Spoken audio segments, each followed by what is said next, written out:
Hello and massive welcome to our first week or our first day of this live week. Thank you so much for joining us.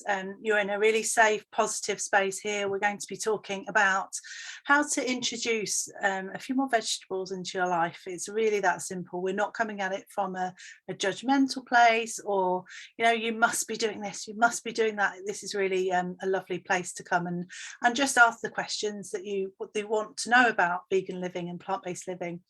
So we are Rooty Fuel. I'm Jenny, and my lovely colleague Gerdip is here as well.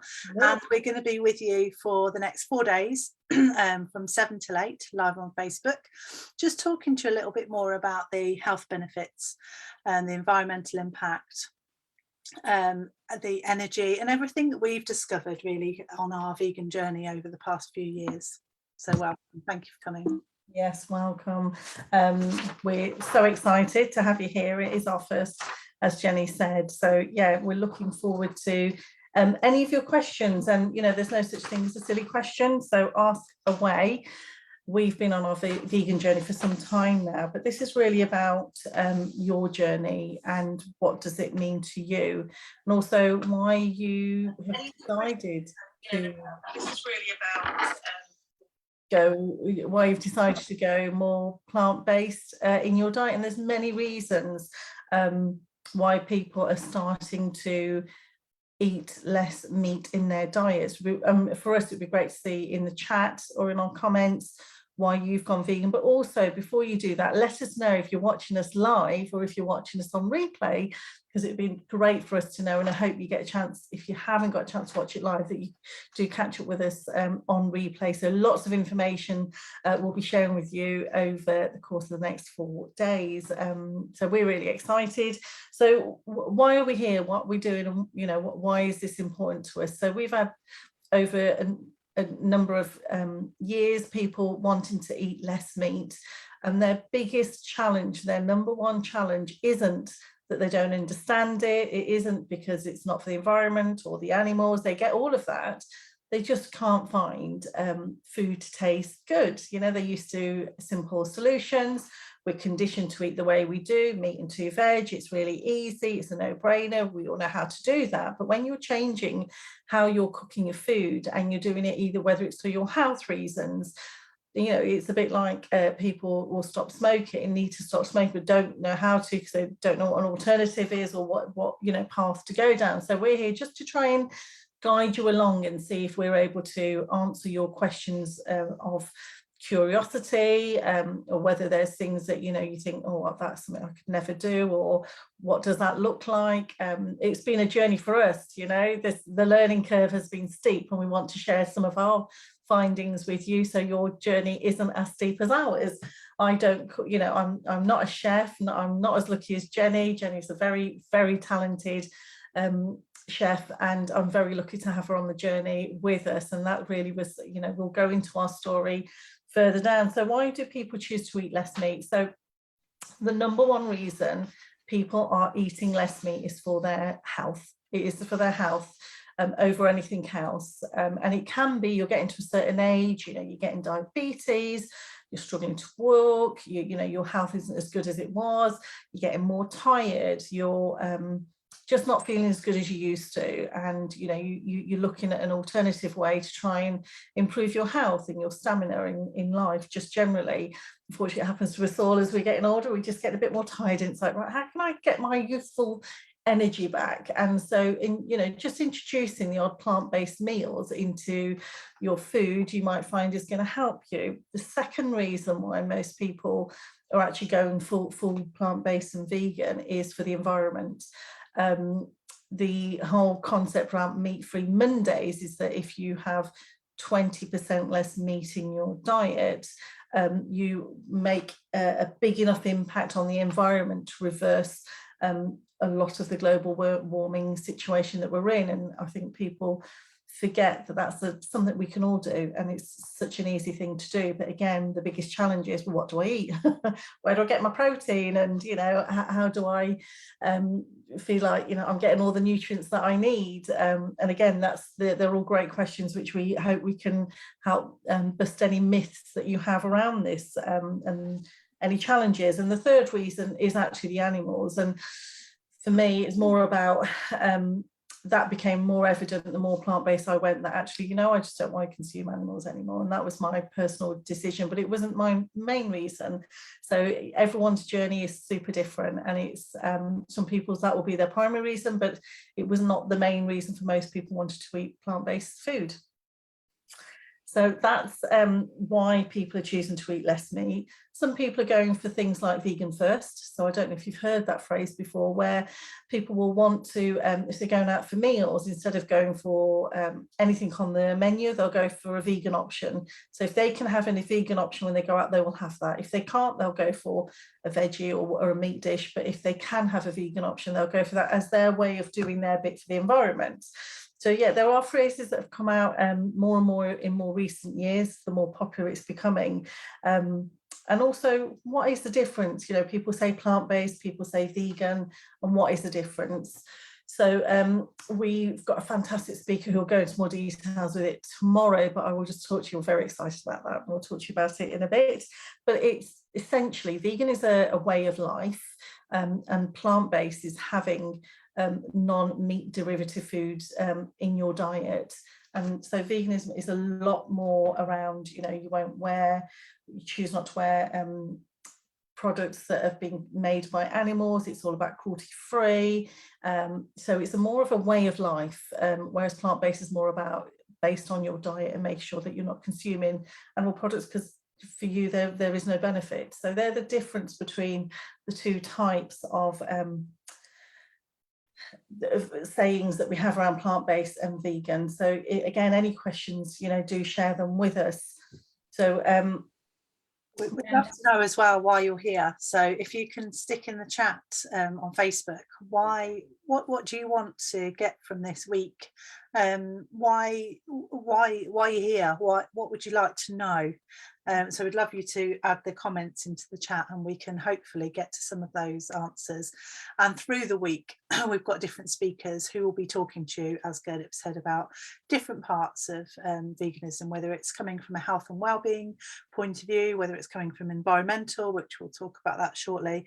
And then also we've got some really exciting cook-alongs as well. So a few of you I know have been to our cook-alongs, so really excited to get you along to Wednesday's cook along. We're going to be cooking some sweet corn fritters with mango salsa, which honestly are one of my favorites.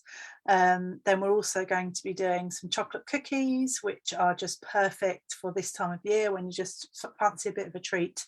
And then on Thursday we'll be doing some cinnamon and apple swirls as well, which are dead simple, like 10 minutes, 5 minutes to make and about 15 minutes in the oven. So, and they're a really great brunch snack as well for the weekend.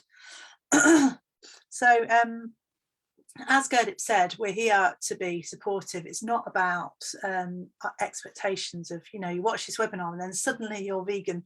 It's about coming along on the journey. And even if you just had a day or 2 days a week of eating slightly differently, it can have a really big impact on you and your energy and the planet as well. So people ask us quite often about the environmental impact, and you can read it all here. I'm sure most of you can see that on your screens.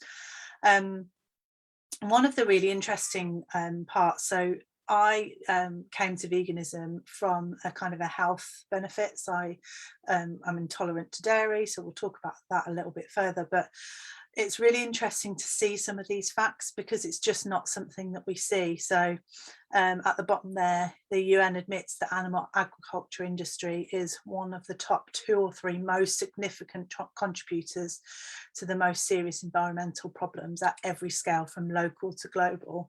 So that's quite a statement. We've just gone through COP26 and all the talking about how we can save the planet, and what we don't want to think is that this is a problem that's too big for us, because I think sometimes I certainly can be guilty of thinking it's too big, I can't do anything to help it, but anything that you can do. So for example, one steak takes 7,500 litres of water to produce.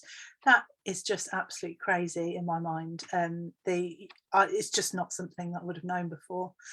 And then talking about the 2,500 cows produce the same amount of waste as a city of almost 500,000 people. So again, that is absolutely crazy. So we can send these slides out after for you. To give you an idea, 500,000, it's like 2 Coventry cities of Coventry. It's huge. Yeah, absolutely crazy. So Gurdip, we've been friends for years and years. So I thought it'd be really useful to just share a bit of our story and why we set up Rooty Fuel, and why we're here talking about veganism, because, you know, there's lots of things that kind of link us, you know, being friends for years, even before I was vegan. So I just thought it'd be really useful to kind of share our backstory, really. And you've been vegan for a long time, haven't you? Yeah, I mean, I started off being vegetarian at 14, and then I've been veganish, if you like, and which most people end up being for years and years before they decide to go full vegan.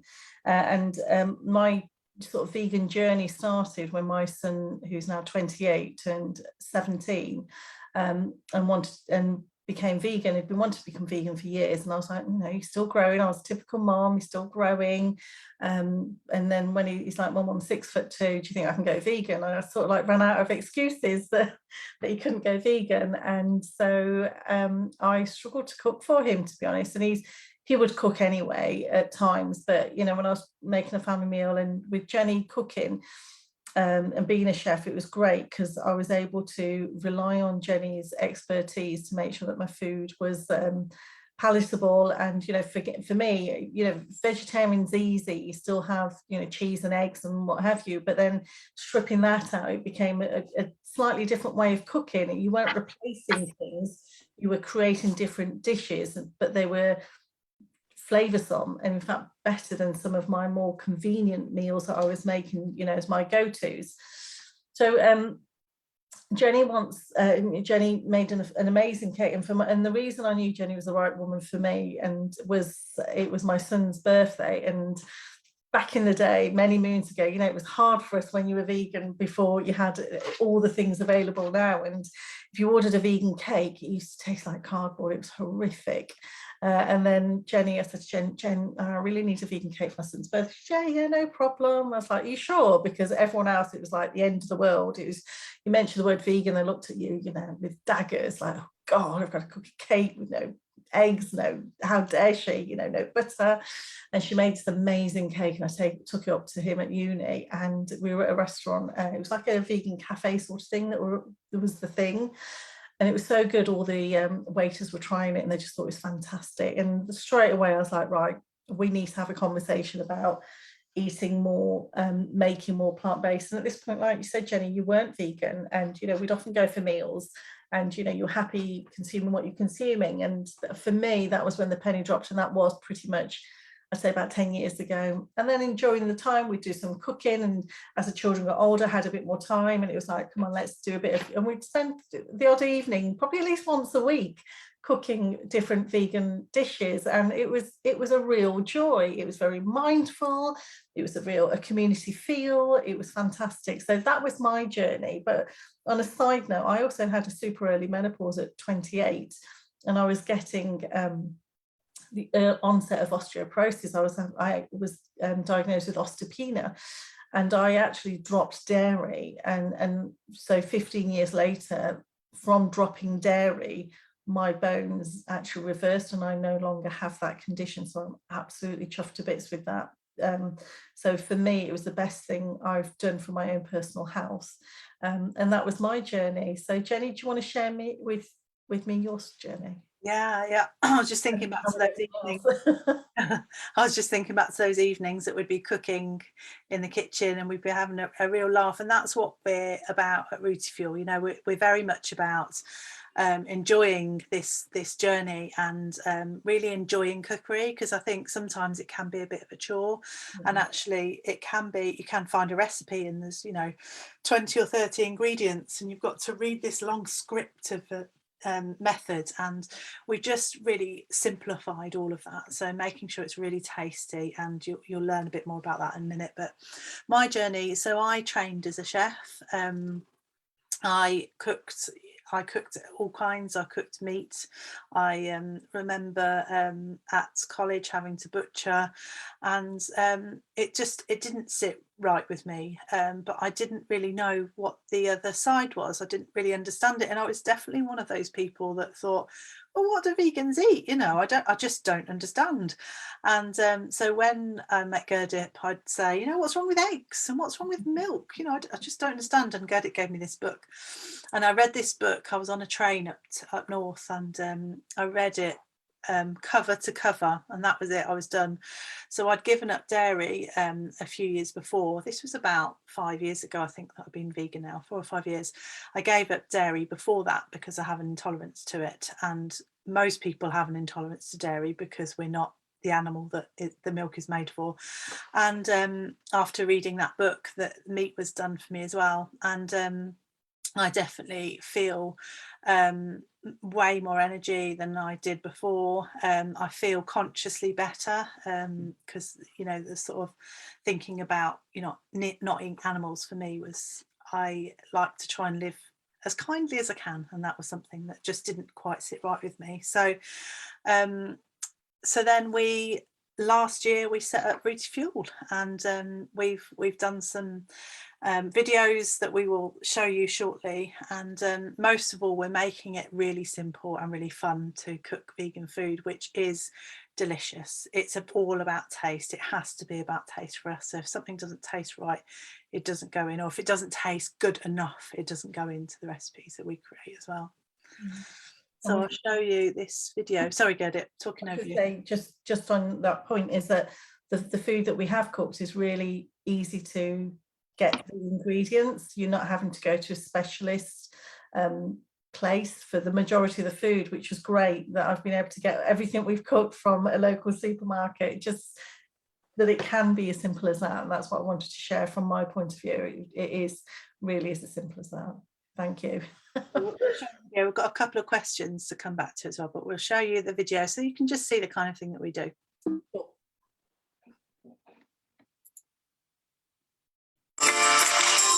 Hi, I'm Gerdip. And I'm Jenny. And we are Rooty Fuel. Make it look so easy. I think it's easy when you know how and you've done a bit of practice. So once you've given this a really good mix up, and you can see the mango juice is in there as well. So once you've rolled it, probably slightly bigger than my hand, and then you just again finally roll it out. The brine, which we're going to use for the mayonnaise, which we're also going to make. Yeah, it's almost like that fajita smell. And we get down into the greener part. That's great. Now that's a pie. You'd be happy with that for Sunday lunch, wouldn't it? It's a hearty pie. So who fancies a hearty pie? I certainly do after that. So that just gives you a little taster of the cookery school. So we'll tell you more about that. And we've got some really great questions in the chat as well. So we'll come on to those. But one of the other questions that we get asked quite a lot is, where do I get the ingredients from? Do I have to go to a special health food shop, or do I have to order something online? And what we do, as well as simplifying everything, is that we really make sure that the ingredients that we put into the recipes can all be got from your local supermarket or your local grocers. So you don't have to be searching out for all the really complex ingredients that some recipes have. And we really break it down into very simple, easy steps and help you to enjoy it as well. And Gerdip's got some really fantastic hacks and substitutes as well for things, because if you've always eaten meat, you don't maybe necessarily know what to substitute it with. So it can be quite a difficult, confusing start, can't it? So Gerdip, you're going to help us with that. Absolutely. And it depends what floats your boat. Some people might be looking for calories, some people might be looking at how to eat the most healthiest way, and that, you know, there's some quick, easy ways that you can look at ingredients. So some people will want to count the colours on their plate. So if you're trying to be healthy, have an array of colours on your plates, you know, so go for your red peppers, go for your, you know, your kale or your spinach, or go for your sweet corn, and have a real bright, colourful plate. The more colourful it is, the more you know you're getting variants of nutrients, you know, because nature does the hard work for you. It knows you need to get a variety of things into you, and so the more colors, the more, you know, colorful your plate, the better it is for you. And that's a really simple way of making sure you're eating relatively good food. Okay. And can the whole family eat vegan meals? Absolutely. There's absolutely no reason why people can't. And what is vegan junk? So we've got that on there as well. And you know, you can have junk food that's not vegan equally the same as junk food that is vegan. And we have a simple rule, myself and Jenny, which is a 20-80 rule. And if you do more than 20% of junk food, you just probably need to pipe it down, which we're all, you know, we've all been guilty of. But you know, 20% of your food being a little bit naughty is okay, as long as it's not 100% of your food. And if your food is 100% junk food, maybe you need to make a few changes. So we're going to go with a few simple hacks and a few things that people have asked us. We've also got a blog on this if you want to have a little look on our website, www.rootyfield.com. We've got loads of blogs on there, we've got, which will be really useful, but we've got one for hacks. So if you want to refer to that as well, please do. So milk, how can you substitute your milks? If you've been probably asleep under a rock somewhere, you will not know that there are so many out there. You've got almond milk, you've got coconut milk, rice milk, oat milk, so many that you can just have instead of dairy. It's so easy. You can now really, if you go and order food, you will get those as options. You know, a lot of coffees will have oat milk in it because it works really well. Just find the right one for you. You won't be short of different types of milks to have. You can also make it if you wanted to, but it's so easy to buy and it's so accessible. Cheese is another one. People are like, oh, you know, how to get my cheese, and start hyperventilating. I need my cheese on my pizza. That was me. That was the last thing for me to give out. Cheese. So many options out there at the moment, and a little goes a long way. Jenny, do you want to share with us your favourites? Yeah, so I really like, there's a really lovely, it's like a mozzarella cheddar kind of combination, but obviously plant-based, which go really nice on pizza. I think it's a Sainsbury's one, so that's a really good cheese. There's also a Boursin. They're now doing a plant-based garlic and herb cheese. Oh god, there's camembert now. You know, the world of cheese has come on so much, and I was definitely the same. I was a bit like, I'm gonna miss cheese.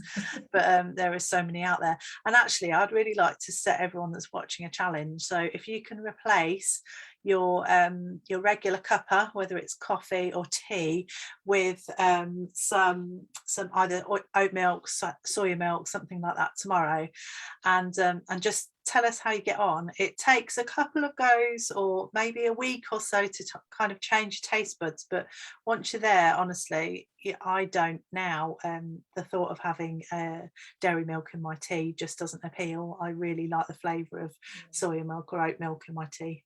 Yeah, well, you've got me hooked on Lidl's feta cheese, actually, Jenny. That's become the go-to, especially if I'm doing a salad. It's fabulous in there, and you don't need a lot. You know, you seriously don't need a lot. So the other thing is eggs. People are like, oh, I need to replace my eggs. We do an amazing scrambled tofu that you can have as an egg replacement. But also for cooking, we do things like flax eggs, which is using flaxseed to get the height, the rise in your baking. And also we do a fabulous vegan mayo. You can buy vegan mayo, but to make your own, it takes, I think, 10 seconds, and it is really cheap to make. It doesn't take a lot of ingredients, and it is super cheap. So you could buy it, or you save a fortune and make it. Either or, brilliant hacks for eggs. So minced meat, I know it sounds really random, but lentils work really well. So you can have lentils in like a shepherd's pie, but also mushrooms. Mushrooms has that meaty, doesn't it? Like, is it porcini mushrooms that you could sort of rehydrate, and that gives it the same sort of consistency. So you just feel like you've got something in your, but also in chilies, there's like butternut squash and sweet potatoes, gives you that chunky thing that you think you're going to be missing out on. For chicken, we've got chickpeas, make a great substitute, and obviously tuna. We have the most amazing tuna recipe, which is fabulous. Again, have a look on Instagram, there's a lot of recipes on there. And pulled pork, this is my favourite. This is one that Jenny's introduced me to, and it's jackfruit. I don't know if you saw in our recent stories how big a piece of jackfruit is, but for us, for simplicity, you can get them in cans, so easy. So it just makes life super simple and quick. Doing the vegan recipes, I've been able to make dinner on some occasions in 20 minutes, which has been really easy. So as long as you've got your stuff in the cupboards and you've got the few items you need fresh, you are able to just, you're good to go and make those. So I hope they were useful hacks for you to be able to cook plant-based food. And again, any questions or any other hacks you'd like to know, give us make a comment. But also, did you want to go through some of the questions, Jenny? Yeah, so we've got some great questions and comments actually on Facebook. So we have, Nina has said that she's definitely wants to be vegetarian, and I think vegan will take it one step further. I'm also keen to cook a vegan meal for all of us in our home. So again, that was one of the things that we found was really key for us when we started the business. We decided that there's a lot of people that will give you recipes, but there was nobody that was looking at it from a kind of a family angle. So I don't want to be cooking one meal for me and a different meal for my children. So for example, we've just sat down and we've had a spaghetti bolognese, which is one of their favorite dishes, and instead of the mince, I've done it with green lentils, which is the lentils are slightly bigger, so it gives you that really lovely texture that you miss from having a traditional spaghetti bolognese.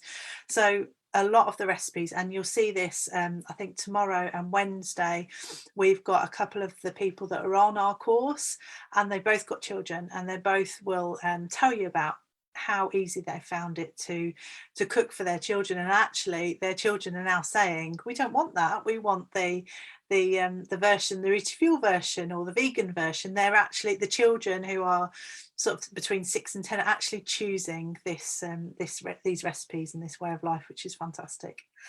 And Paul said it's easy to source ingredients. So yes, absolutely. We kind of talked a bit about that before. Yes, absolutely. Any grocers, any supermarket, that's what we've done. Lucy, tend to think of vegan meals as lots of curries, great for adults, but not fussy kids. Be good to see what outside of curries I can do for quick and easy for the whole family. So this, just thinking back to this family that we've been working with, one of their favourite is the quesadilla, and it's the jackfruit, as Gerdip said, in a wrap with some peppers and onions, barbecue sauce, a bit of vegan cheese, and then you griddle that. You put that in the pan and you fry that on a dry heat, so it's like a grill. And honestly, the kids, the lady that's coming on this week, her kids absolutely love it, and they will ask for it all the time. So that's a really nice one, and it's not a spicy flavour at all. What else have we got? We've got a butternut squash, or it's a sweet potato and black bean chili, which is a really nice one as well. Yeah. And again, with that, you don't have to add the spices. It's a really lovely flavour. We've got meatballs, which my kids really enjoy. The tuna that Gerdit was just talking about with the chickpeas. One of the other families that we're working with, her daughter came in and just polished off the whole bowl of it, which is just fantastic without even questioning, is this tuna, is this chickpea, and that's a really great flavour as well. So it's just trying with them. And it makes you smile, doesn't it? For me and Jenny, it just makes us absolutely smile when we know, especially children are getting some good food down them, so it's so easy to give them treats that are not necessarily going to be good for them, but when they're eating healthy food and they're loving it, that just makes me smile, you know. Jane, you mentioned about family of meat eaters, suggesting that you know, the sort of meat and two veg type thing that a lot of us have been brought up on, and the understanding of the variety of foods that we can eat. So I come from a family a bit like that. It's the kind of meat and two veg thinking, and it's quite a common one, but I actually just love a plate full of veg. So at Christmas I'm quite keen on just a load of roast potatoes, obviously roasted in normal oil, and all of the veg. I just love that. I don't need the meat anymore, which I would have done a few years ago, but putting on the side something like for Christmas we did a Wellington, so it was cranberry, sweet potato and stuffing Wellington, which was really lovely. So almost taking out the meat and replacing it with something that you really enjoy instead, like the Wellington. Or we do a gorgeous broccoli and feta plat as well, which is really nice. So it's not about missing out at all. And you'll hear from the doctor tomorrow. She talks about, I think it was something crazy, a crazy amount of plants that we can eat, and I'll let her tell you a bit more about that tomorrow. So it's absolutely not about missing out. It's about what can you add. And as Gerdit was saying, this whole eating the rainbow and making sure that you've got loads of gorgeous colours on your plates, because we eat with our eyes as well. Certainly do. So any other questions we've got on here? And it's true about the meat and two veg, it is just changing it up. And so is it easy to source ingredients? Don't know if we did that one. Yeah, we did that one. Yeah, just saying that we've designed the course especially so that you can grab anything that you need from the supermarket. Definitely for people like myself, and people are busy, aren't they? They don't want to go to lots of specialist stores. They want to be able to pick it up on the way home, like any meal they're making. Just want to pick up the last few bits to put it together. I totally agree. Perfect. And then Lucy's mentioned about oat milk being the closest taste. I definitely agree. Oat milk's got a lovely kind of creamy flavour to it, which sounds odd because lovely creamy. If you change from a having cream to not having cream, but it's something that makes sense when you have it in tea. It just kind of adds that really lovely flavour. So definitely give oat milk a go. If you're going to try one swap, try oat milk.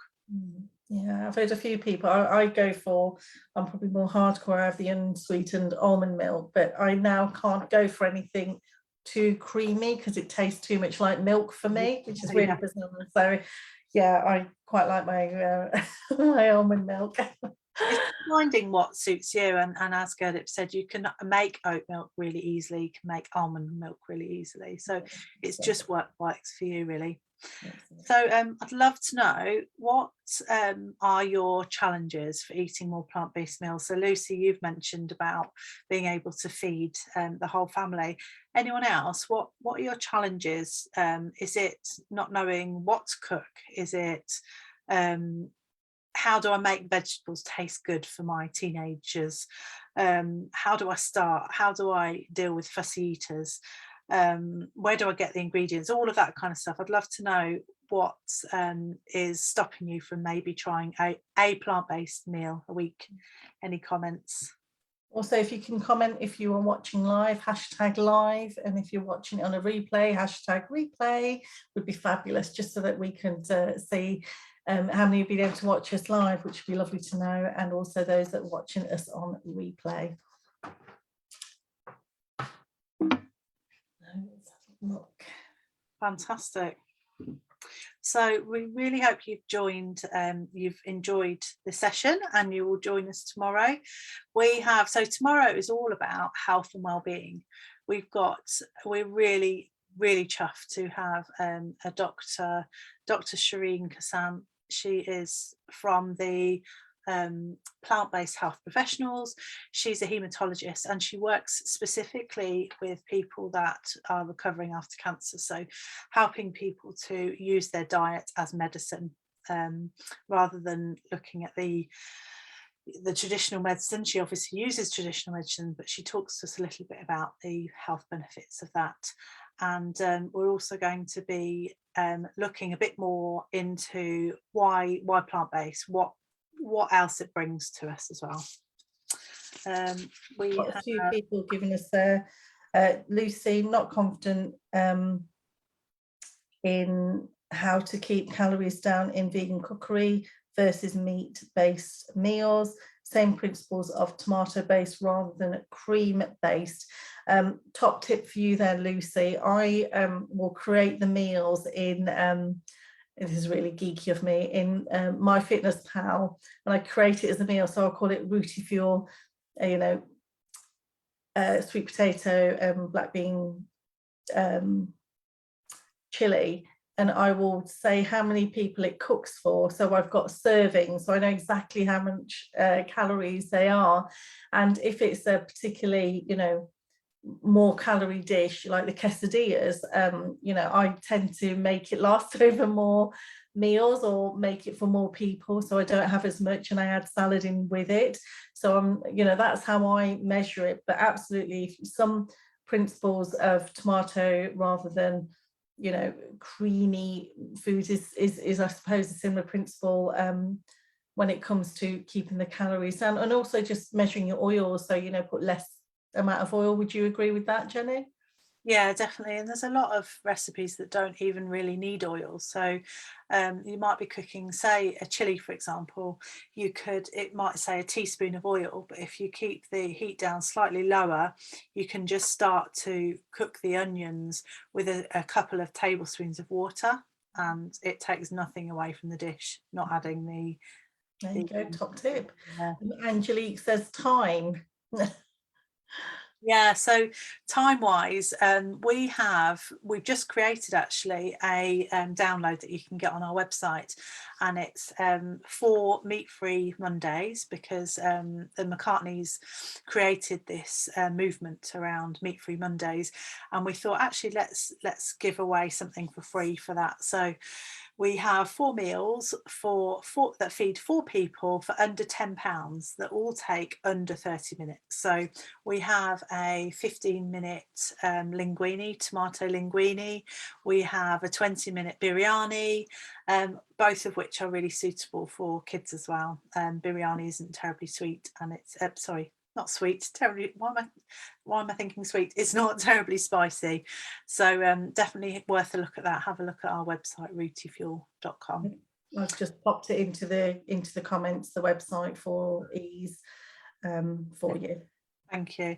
And Diana says, need to invest in a sharp new knife for vegetables. Well, it's always good to get a bit of extra a kitchen gadgetry, I would say. And a new knife is always a good treat. If you like me, it's an excuse to get a new piece of kitchen kit. Any excuse. I think I've got everything. Brilliant. So tomorrow, as I say, we have Dr. Shireen Kassam joining us to talk about plant-based and whole food plant-based as well. That's another term that you'll probably start to see quite a lot of. We then have one of our Rooty Fuel members, Jay. She's coming to talk to us about how she's found cooking with Rooty Fuel, and how the kids have found eating with Rooty Fuel as well, which is going to be really exciting. And then we have a yoga instructor, Anya. She's joining us to talk all about the pre and post workout snacks. So if you do work out, even if you just want to go for a walk and you're thinking, I'm not sure, should I eat before or after? What kind of stuff should I eat? How does this all fit in with plant-based? Then Anya is here to answer any questions.